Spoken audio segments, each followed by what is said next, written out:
TDP और JDU दोनों ही speaker पद और वित्त मंत्री पद के डिमांड कर रहे हैं, लेकिन ऐसा क्या हो गया, दोनों इस डिमांड को लेकर अड़ गए हैं।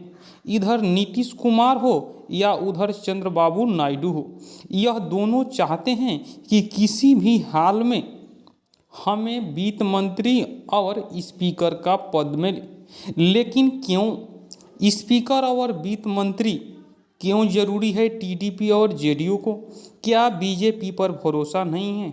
हर हाल में स्पीकर का पोजीशन उपयोगी देखा जाता है, राज्यों हो या सेंट्रल हो, इसमें स्पीकर के पद को मिसयूज भी किया जाता है। जी हाँ दोस्तों, स्पीकर के पद क्यों जरूरी है इसके बारे में समझते हैं। दल बदल के आधार पर किसी भी संसद को आयोग घोषित करना हो या अधिकार देना हो, स्पीकर के पास ही मौका रहता है। स्पीकर अपने विवेक से दल बदल वाले सांसद के सदस्य को चाहे तो आयोग घोषित कर सकता है, या इसके अलावा वह प्रस्ताव हो या निर्णय प्रस्ताव हो, इनका अनुमति स्पीकर ही देता है।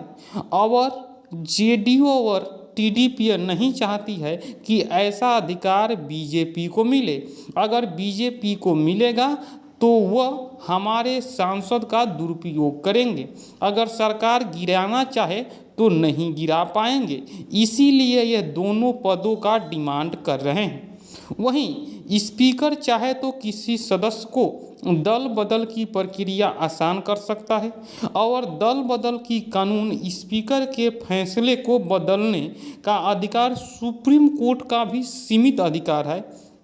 यही वजह है कि दोनों दल इस पद को लेकर गंभीर रूप से चर्चा कर रहे हैं और इस पद को लेना चाहते हैं। संसद में किसी बिल को पेश करना हो या किसी मुद्दे पर चर्चा करना हो, या सदन कब चालू होगा कब स्थगित होगा, इसका भी फैसला स्पीकर ही करता है। इसीलिए स्पीकर का पद इतना इम्पोर्टेंट हो गया।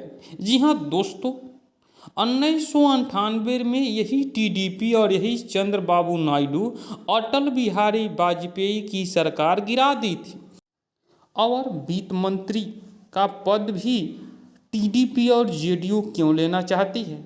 वित्त मंत्री का पद इम्पोर्टेंट है, किस राज्य को कितना पैसा देना है, जीएसटी का कलेक्शन किस प्रकार करना है, और वहीं जो विशेष पैकेज और विशेष राज्य का दर्जा वित्त मंत्री के हाथ में होता है। और इसीलिए टीडीपी और जेडीयू यह नहीं चाहती है कि ये भी पद प्रधानमंत्री नरेंद्र मोदी का रहे, क्योंकि जेडीयू यानी नीतीश कुमार की पार्टी और चंद्रबाबू नायडू की पार्टी दोनों ही अपने अपने राज्यों के लिए विशेष राज्य के दर्जा मांग चुके हैं। लेकिन प्रधानमंत्री नरेंद्र मोदी 10 साल से सरकार में थे, लेकिन यह जो विशेष राज्य का दर्जा नहीं दिया, इसलिए भी जरूरी है वित्त मंत्री वाला। उसके बाद ईडी वित्त मंत्री के निर्देश पर ही काम करती है।